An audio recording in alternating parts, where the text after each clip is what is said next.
하나님, 우리의 모든 삶과 우리의 생각과 사정을 아시오니 오늘도 하나님 앞에 우리의 모든 일들을 맡기고 하나님께서 우리에게 주고자 하시는 선하고 온전하신 뜻과 하나님이 일하시는 증거를 볼 수 있게 되기를 원합니다.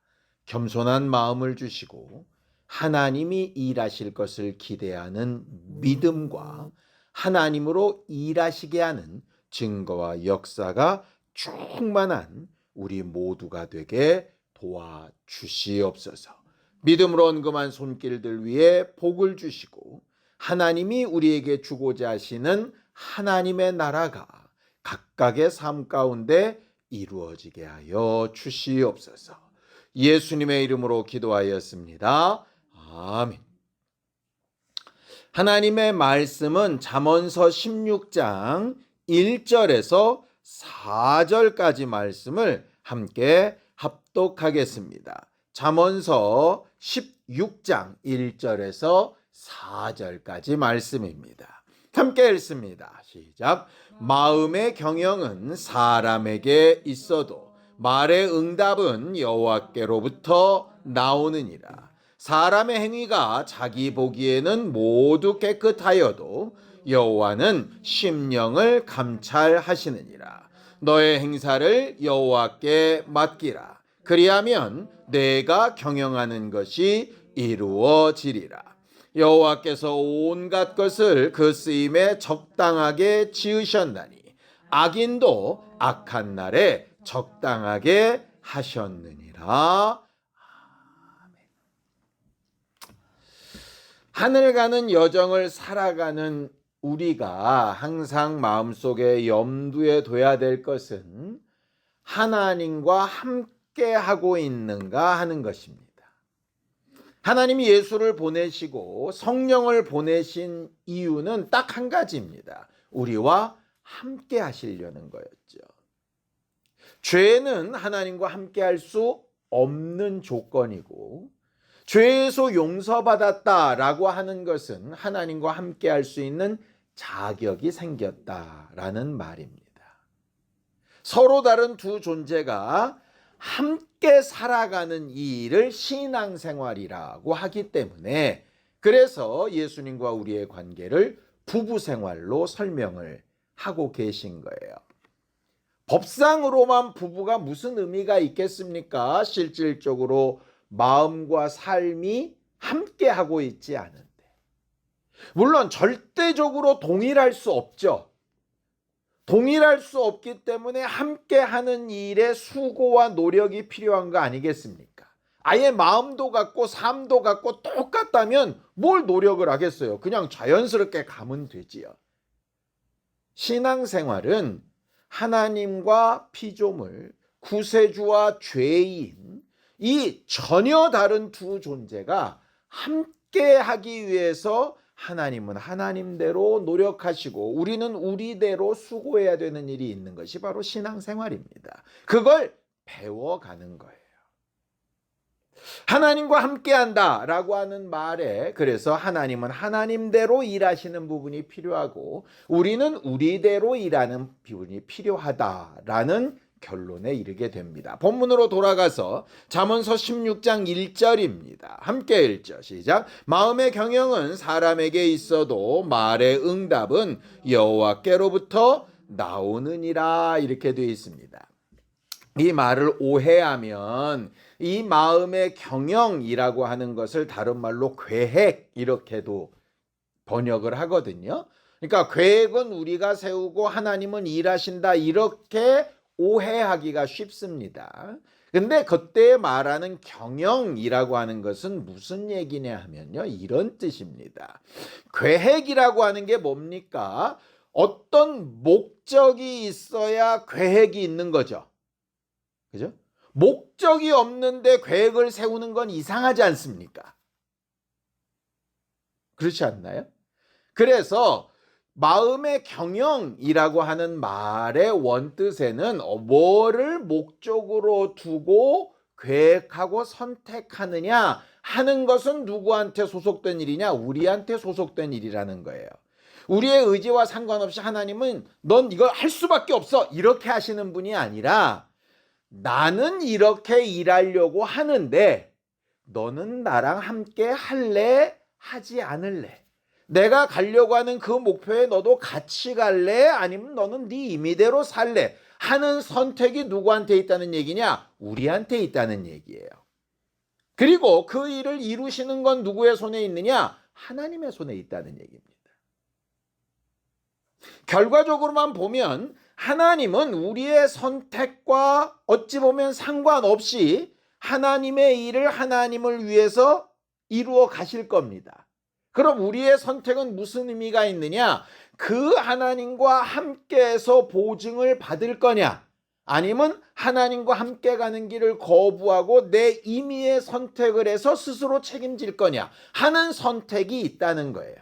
그러니까 우리의 의지와 상관없이 하나님 무조건 우리를 끌고 가시는 분이 아니라 너는 네 임의대로 의지를 가지고 선택해. 나는 내가 이루어갈 일을 할게.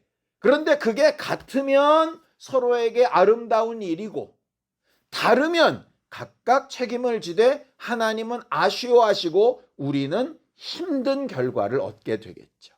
오늘 본문의 내용이 바로 그 부분입니다. 그래서 신앙생활은 어떻게 하는 게 하나님이 바라시는 일로 가려고 하는 건가 하는 것에 대한 선택을 어떻게 할 거냐 하는 것을 배우고 고민하고 그것을 기도하고 하는 일이 바로 신앙생활이에요. 그래서 우리 안에 필요한 건 하나님이 가르치시고 지시하시는 그 일이 내 생각이나 판단보다 훨씬 뛰어나고 온전하고 선한 길이라고 하는 신뢰, 믿음이 필요한 겁니다. 그래서 하나님께서 우리에게 믿음을 요구하시는 거예요. 성경을 좀 볼까요? 시편 18편 30절입니다. 함께 읽죠. 시작. 하나님의 도는 완전하고 여호와의 말씀은 순수하니 그는 자기에게 피하는 모든 자의 방패시로다라고 이렇게 되어 있습니다. 거기 여호와의 말씀은 순수하다라고 하는 말의 뜻은 뭐냐면요. 하나님 자기의 이익을 위해서 묘하게 꽈놓은 게 아니라 누구에게나 유익하고 정직하게라는 말입니다. 결국 하나님의 말씀을 그렇게 신뢰할 수 있느냐? 그러면 내 계획과 선택이 그쪽으로 가게 되는 거지요. 우리들이 살아봐서 알지 않습니까? 내가 뭔가를 할까 말까 할 때 내 주변에 어떤 친구는 하라 그러고 어떤 친구는 하지 말라 그럽니다. 누구의 말을 듣습니까? 결국은 더 신뢰할 만한 사람의 말을 듣습니다. 물론 그보다 먼저 앞선 건 뭐냐? 자기가 하고 싶은 대로 결정을 합니다. 그러니까 결국 자기가 결정하든 자기가 더 신뢰하는 사람의 말로 결정을 하든 결국 두 가지 중에 하나라는 얘기예요. 결국 하나님께서 우리에게 요구하시는 건 하나님의 계획과 하나님의 말씀을 얼만큼 신뢰하는가에 대한 결과와 행동이 뭐로 나타나느냐? 우리의 삶으로 나타난다는 거예요. 말로는 주를 믿습니다. 하나님밖에 없습니다. 주는 선하십니다. 완전하십니다. 말은 하지만 실제 삶과 선택이 그렇지 않으면 나는 믿음이 없는 사람이죠. 지난 주일날 우리가 봤던 것처럼 행함 없는 죽은 믿음이 되는 겁니다. 물론 우리가 그렇게 하나님의 뜻을 인정하고 신뢰하고 이렇게 되리라는 기대를 가지고 기도하고 따라갔다 칩시다. 그런데 그 결과가 항상 우리의 마음이나 우리의 생각대로 쏙들게 나오는 건 아니겠죠. 대표적인 예가 뭐죠? 예수 그리스도의 겟세마네 동산의 기도가 바로 대표적인 사건 아니겠습니까? 우리는 하나님 앞에 무엇이든지 원하면 구할 수 있는 자격을 가진 사람 맞습니다. 자, 요한복음 15장 7절입니다. 함께 읽죠. 시작. 너희가 내 안에 거하고 내 말이 너희 안에 거하면 무엇이든지 원하는 대로 구하라. 그리하면 이루리라 하셨어요. 그러니까 여기서 우리가 또 오해하는 것 하나가 있죠. 무엇이든지 원하는 대로 구하라. 그러면 이루리라 했어요. 그 이루리라는 네가 원하는 방식과 때를 맞춰서 이루리라는 말은 없죠. 그 네가 바라고 원하는 것보다 더 크게, 더 온전하게, 하나님이 보실 때 더 완벽하게 이루어 주실 거라는 얘기가 언제인지 잘 모르고 어떤 방법인지 모르지만 이라고 하는 게 생략되어 있는 부분입니다. 물론 어쩔 때는 내가 바라고 원하는 때와 방법으로 될 수도 있겠죠. 하나님의 방법과 같다면. 그래서 아까 우리가 잠언서 16장 1절에 봤지 않습니까? 우리가 계획하고 뜻하고 믿음이 있습니다라고 고백하고 기도하고 계획하더라도 이루시는 건 하나님이 하신다는 거예요. 단 우리한테 요구하시는 건 그 부분까지 신뢰할 수 있느냐 아니냐의 문제인 거예요. 그러니까 우리가 기도할 때 믿음을 가지는데 믿음을 전반부만 가질 수 있고 후반부까지 가질 수 있죠. 전반부의 믿음은 뭡니까? 내가 이렇게 기도했으니 이렇게 될 거야. 하나님이 된다고 하셨어. 그건 전반부까지의 믿음입니다. 후반부는 나는 이렇게 기도했으니 하나님께서 하실 거야. 그런데 때로는 내 생각과 판단과 다를 수도 있어. 그러나 그게 더 나을 거야. 라고까지 믿는 게 후반부죠. 그래서 어린아이와 같은 믿음, 장성한 믿음 이렇게 이야기하는 겁니다. 아기들 때에는 당장 자기들의 원함이나 소원을 안 들어주면 어떻게 됩니까? 아빠 미워, 엄마 미워 이렇게 됩니다. 그런데 장성한 사람은 안 됐을 때에도 그 응답이 동일하게 안 나왔을 때에도 그럴 만한 이유를 이해하기도 하고 더 나은 방법을 찾기도 하죠. 그게 성경에도 나와 있어요. 고린도전서 1장 25절입니다. 함께 읽죠. 시작. 하나님의 어리석음이 사람보다 지혜롭고 하나님의 약하심이 사람보다 강하니라. 이게 우리가 가져야 될 믿음의 기본이라고요. 내 나름대로 고민하고 수고하고 애쓰고 많은 것을 준비하지만 하나님의 계획과 하시는 일은 이것보다 더 나을 수 있다라고 신뢰하냐 안 하냐의 문제인 거죠. 그래서 성경 오늘 본문에 얘기합니다. 잠언서 16장 3절입니다. 함께 읽죠. 시작. 너의 행사를 여호와께 맡기라. 그리하면 내가 경영하는 것이 이루어지리라. 이렇게 되어 있어요. 맡긴다는 게 뭡니까? 떡 5개와 물고기 2마리를 예수 그리스도의 손 위에 올려 놓는 게 맡기는 거죠. 예수께서 자기 육체를 십자가에 못 박히게 맡겨 두는 거죠. 하나님이 어떻게 하실 것인가에 대해서 기대하면서. 바울이 쇠사슬에 매여서 감옥에 들어가 있으면서도 찬송할 수 있었던 게 바로 그겁니다. 하나님이 일하실 것을 기대하는 거죠.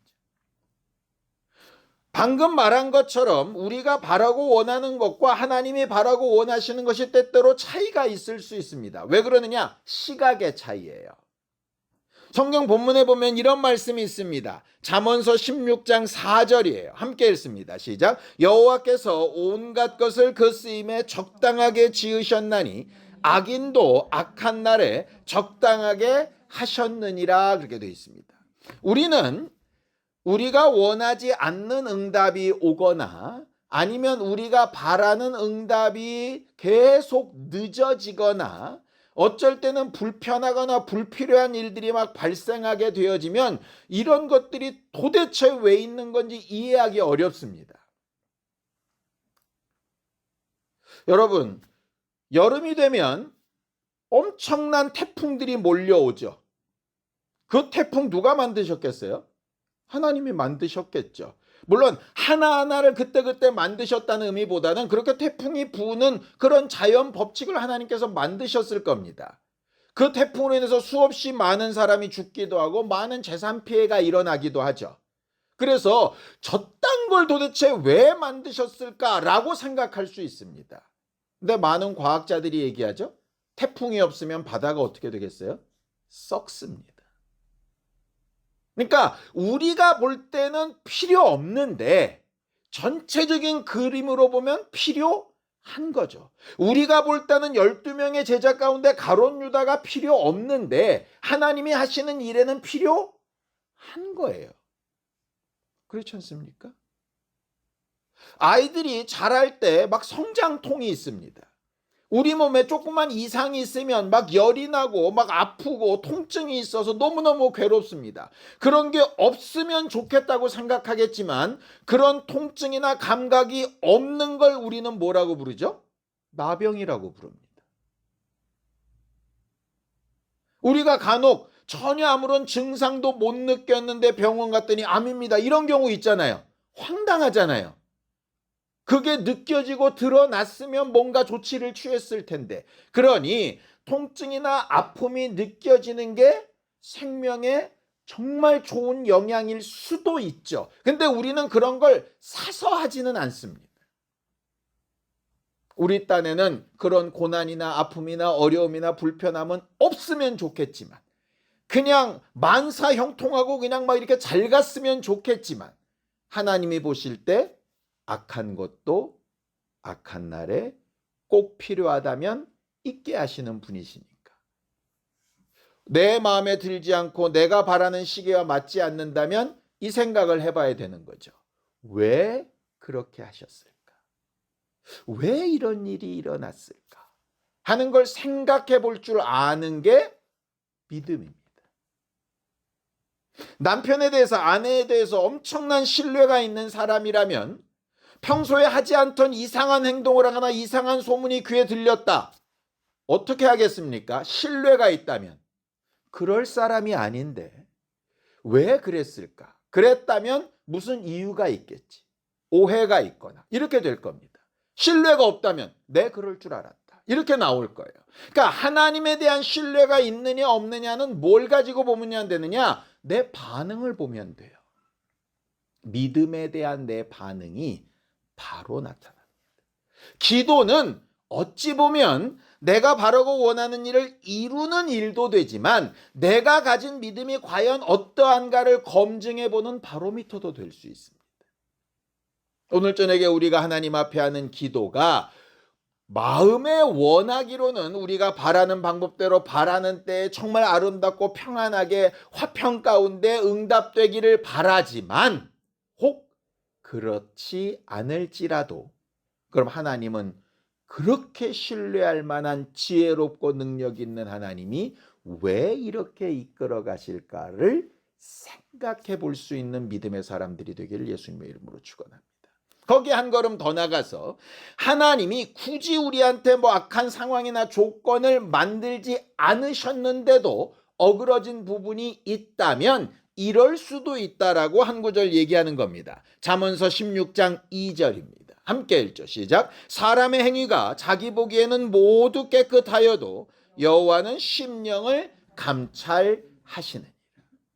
때로는 내가 완벽하게 믿음으로 기도했음에도 하나님이 더 좋은 계획 때문에 지체되거나 어렵게 되거나 꺾이거나 하는 경우가 있고, 하나님은 그렇게 하지 아니하셨는데 나도 모르는 사이에 내 심령 안에 잘못된 부분이 있어서 하나님이 응답을 하셔도 하실 수 없거나 응답을 하셨다가는 잘못된 응답으로 받을 수 있는 가능성이 있어서 멈추셨을 수도 있다는 거죠. 그러니 하나님 안에서도 이유를 찾아야 되고, 어디서도 찾아야 되겠습니까? 내 안에서도 찾아야 되는 거죠. 그러니까 자꾸 이거를 한쪽에서만 찾으면 문제가 생기는 거예요. 어려움 당했어? 네 죄 때문이야. 절반은 맞고 절반은 틀립니다. 내가 바라지 않는 상황들이 벌어져서 다 하나님이 하셨다고. 결과적으로는 맞는 얘기지만 과정에는 틀렸을 수 있습니다. 원수도 그 안에 이유일 수 있습니다. 그러니까 무조건 원수, 무조건 내 죄, 무조건 하나님 뜻, 이렇게 치부하지 말고 장성한 자의 관계처럼 과연 어디서 어떤 문제가 벌어졌는지를 기도하고 생각하고 하나님이 하시는 일을 보는 후반 작업들이 필요하다는 거죠. 그렇게 기도하고 담대하게 내 믿음을 점검할 수 있는 이유는 이러한 믿음의 고백 때문입니다. 에베소서 3장 20절에서 21절입니다. 함께 읽죠. 시작. 우리 가운데서 역사하시는 능력대로 우리가 구하거나 생각하는 모든 것에 더 넘치도록 능히 하실 이에게 교회 안에서와 그리스도 예수 안에서 영광이 대대로 영원 무궁하기를 원하노라. 우리는 기도하면서 단 두 가지를 곰곰이 생각해 봐야 됩니다. 하나님은 우리가 한 모든 기도에 반드시 응답하신다. 두 번째, 내가 바라고 원하는 대로의 응답이 일어나지 않는다면 그 이유는 하나님 안에서든 내 안에서든 반드시 찾아보는 열심이 있어야 한다. 이 두 가지죠. 근데 대부분 내 맘대로 되면 응답받았다고 할렐루야 하고 내 맘대로 안 되면 응답 안 해주셨다고 풀 팍 죽고 멈춰버리니까 성경에 있는 기록대로 어느 때까지 내가 너희와 함께 있어주며 언제까지 너희 뒤치다꺼리를 하랴 라고 하시는 말씀과 유사한 상황이 우리 안에 벌어진다는 거죠. 오늘 저녁 기도하면서 우리가 한 걸음 더 성장되기를 원하고 하나님과 더 나은 관계로 성장되어지는 교회가 되기를 예수님의 이름으로 축원합니다. 함께 기도하겠습니다. 하나님 아버지, 우리는 하나님과 늘 함께 하기를 결심하고 마음의 경영의 방향을 정하였습니다. 우리 안에 하나님이 이루시는 일들을 보게 하여 주시옵소서. 하나님을 전적으로 신뢰하는 믿음을 더하여 주시고 하나님이 일하여 나가시는 과정과 방향 가운데 하나님을 더 깊이 알고 이해하며 하나님이 하신 일들을 따라 우리도 해야 될 일과 감사하며 인정해야 될 것들을 분별할 줄 아는 지혜와 영감들이 있게 도와주시옵소서. 우리가 기도하는 것에 더 크고 아름답게 역사하실 하나님을 신뢰하며 돌아갑니다. 우리의 기도에 응답하실 것을 기대하고 간구하여 싸우니 응답하시고 가장 크고 귀한 것들로 역사하여 주시옵소서. 이제는 우리 주 예수 그리스도의 은혜와 하나님 아버지의 극진하신 사랑과 성령님의 감동하시고 함께하시는 분명한 증거가 하나님을 완전하게 신뢰하고 기도하며 돌아가는 우리 모두 위에 이제로부터 영원까지 함께 있을지어다. 아멘.